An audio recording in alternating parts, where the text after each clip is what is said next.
Bible हमें इफिसियों 6 में बताती है praying with all manner of prayer, अलग अलग तरीके से जो प्रार्थना है उसमें प्रार्थना करो। यानी जो प्रार्थना है वो केवल एक तरीके की नहीं है, प्रार्थना बहुत तरीके की प्रार्थना है और हमें सीखना है कैसे हम प्रार्थना कर सके। वो एक ऐसा ऑर्केस्ट्रा है, अलग अलग जो उसमें इंस्ट्रूमेंट्स हैं, वो जब साथ में आते हैं तो एक ब्यूटीफुल सिम्फनी, एक बहुत ही सुंदर, एक मधुर, एक मीठी आवाज उसमें से निकलती है। वैसे ही प्रार्थना भी है।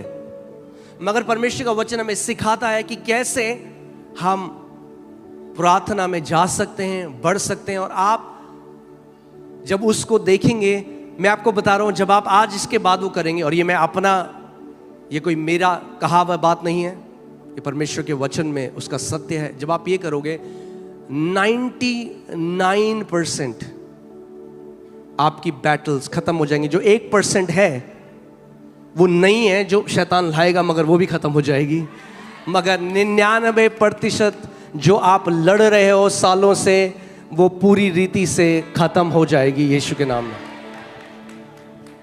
आमीन। क्योंकि हमें बुलाया गया है जय का जीवन जीने के लिए। आमीन। कितने लोग मानते हैं इस बात को? अगर आप मानते हो जोर से आमीन बोलो। बोलो, मुझे बुलाया गया है जय का जीवन जीने के लिए।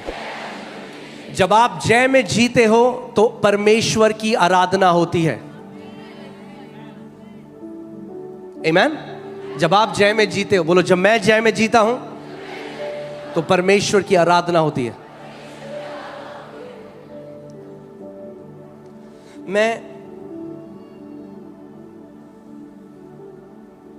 परमेश्वर ने एक तरीका बताया है जिसके द्वारा हम उस अनुग्रह को एक्सेस कर सकते हैं, उसकी भलाई को एक्सेस कर सकते हैं।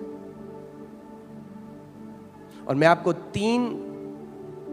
ये एक, आपने देखा परमेश्वर का वचन बताता है दैट एक जो 3 डोरी जो एक साथ मिलती हैं वो कभी टूटती नहीं है। हाँ, देखा, जो डोरियां बनाते हैं तो 3 डोरियों को मिलाते हैं, जब 3 डोरी मिल जाती हैं तो टूट नहीं सकती। ऐसे ही 3, आप इसको चाबियां कह लो, 3 आप इसको डोरियां कह लो। मैं आपको 3 चीज़ों के बारे में बताना चाहता हूं आज। और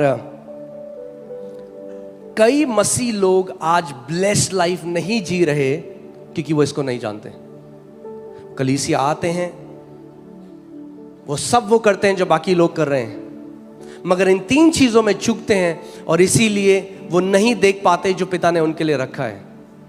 और मैं बात कर रहा हूं 3 चीजें जो एक साथ जाती हैं, वो है thanks giving, praise and worship. धन्यवाद देना, यहोवा की स्तुति करना और उसकी आराधना करना। Thanks giving, praise and worship. मैं इसको लिख देता हूं कि आप इसको जाने।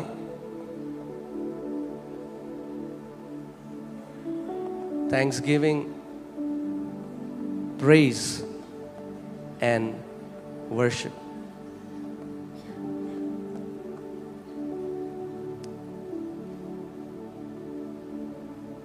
We give thanks to God because of His goodness. हम परमेश्वर को धन्यवाद देते हैं क्योंकि वो एक भला परमेश्वर है, वो एक अच्छा परमेश्वर है।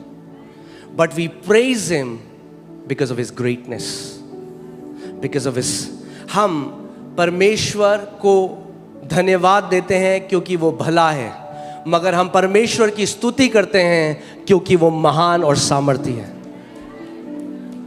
Amen. And we worship God because He is holy. और हम उसकी आराधना करते हैं क्योंकि वो पवित्र है और उसके समान और कोई नहीं है।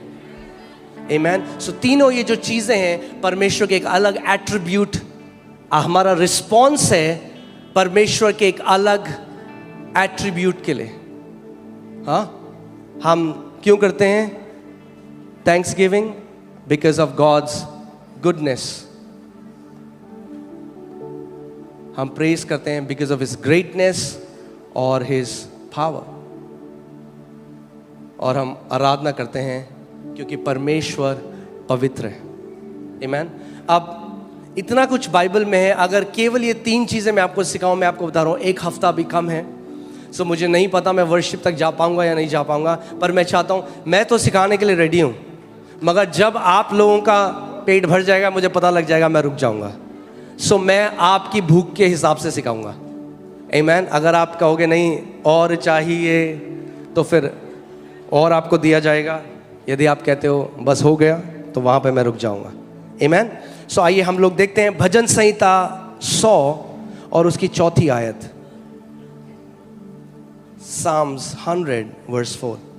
उसके फाटकों में धन्यवाद और उसके आंगनों में स्तुति करते हुए प्रवेश करो, उसका धन्यवाद करो और उसके नाम को धन्य कहो।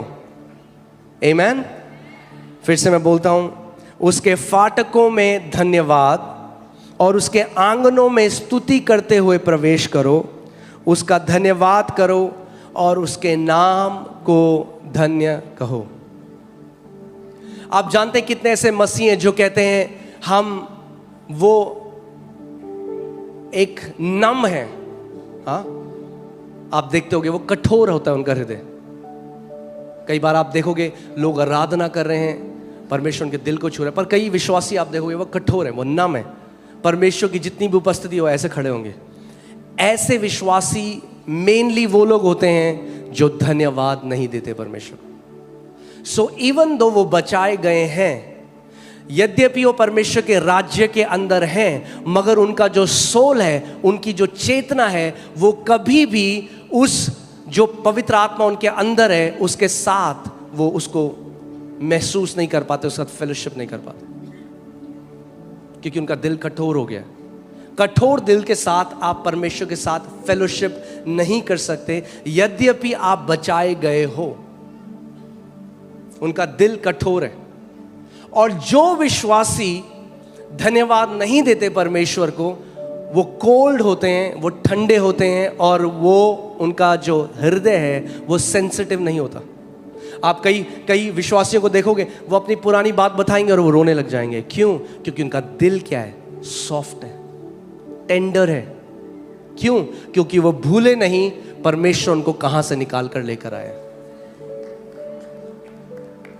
इसीलिए परमेश्वर का वचन हमें कहता है, दाऊद बार बार अपने मन को कहता है, हे मेरे मन यहोवा को धन्य कह।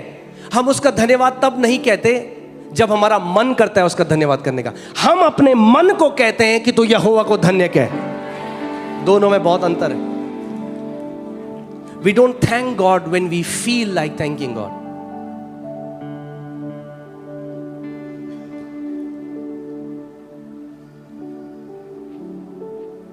Amen? और जैसे मूसा के समय में, आज भी मैं कल वर्शिप टीम के साथ बैठा था, मैं उनको ये बात सिखा रहा था, और ये आज हम सब के लिए है। हमें जानना है हम 3 पार्ट बीइंग है। हम एक आत्मा है, आपके पास प्राण है, और आपके पास, और आप शरीर में रहते हैं। आपकी आत्मा पवित्र आत्मा के साथ एक है। आप उसमें परफेक्ट कम्युनियन में जी रहे हैं, परफेक्ट सहभागिता में जी रहे हैं। मगर आपका जो सोल है, हमारा जो प्राण है, वो ज्यादा लोगों का शरीर के ऊपर होता है। किसके ऊपर होता है? शरीर के ऊपर होता है। इसीलिए जो मैं आज आपको बात बता रहा हूं, कैसे आपका सोल, यदि आपका सोल आपकी आत्मा के अधीनता में आ जाए, आप एक ब्लेस्ड लाइफ जियोगे। और अगर आप विश्वासी भी हो, नया जन्म पाए हुए हो, मगर अगर आपका सोल शरीर पे है, तो आप एक टेरिबल लाइफ जियोगे। पौलुस कहता है शरीर पर मन लगाना क्या है? मृत्यु है, इट्स डेथ। सो पुराने नियम में परमेश्वर ने हेवन का वो दिया मूसा को। बाइबल बताती है कि मूसा को जब क्या बोलेंगे हिंदी में, एक नक्शा दिया गया, जब परमेश्वर ने उसको नक्शा दिया कि तंबू कैसा बनाना है, जो स्वर्ग का प्रतिबिंब था, उसका रिफ्लेक्शन था, तो वहां पे 3 चीजें थी। एक था आउटर कोर्ट, बाहर का आंगन था, फिर पवित्र स्थान था, और फिर अति पवित्र स्थान था। और ये 3 चीजें जो मैं आपको बता रहा हूं, किसी भी आप घर में जाते हैं तो क्या होता है बाहर? सबसे पहले अगर आपको प्रवेश करना है तो किसके द्वारा आप प्रवेश कर सकते हो? हाँ, किसके द्वारा? दरवाजे के द्वारा। प्रवेश तो लोग खिड़की के द्वारा भी करते हैं, मगर वो चोर लोग करते हैं। हाँ, खुली तो खिड़की भी होती है, मगर खिड़की प्रवेश करने के लिए नहीं है, प्रवेश करने के लिए दरवाजा है। और यीशु ने कहा नए नियम में कि दरवाजा कौन है? मैं हूं।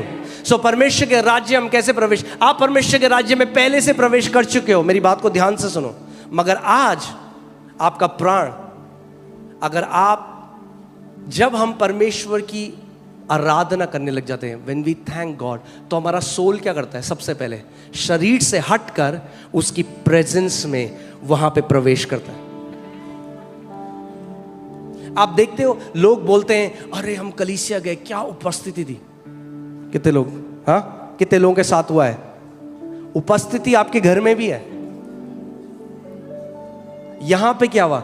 जैसे ही आपने परमेश्वर को धन्यवाद करने लगे, उसकी स्तुति करने लगे, उसकी प्रशंसा करने, आपकी अवेयरनेस, आपकी चेतना उस दरवाजे की तरह एंटर हो गई और आप महसूस करने लगे उस अनॉइंटिंग को, उस अभिषेक को, उसके प्रेम को, उसकी दया को, उसकी करुणा को।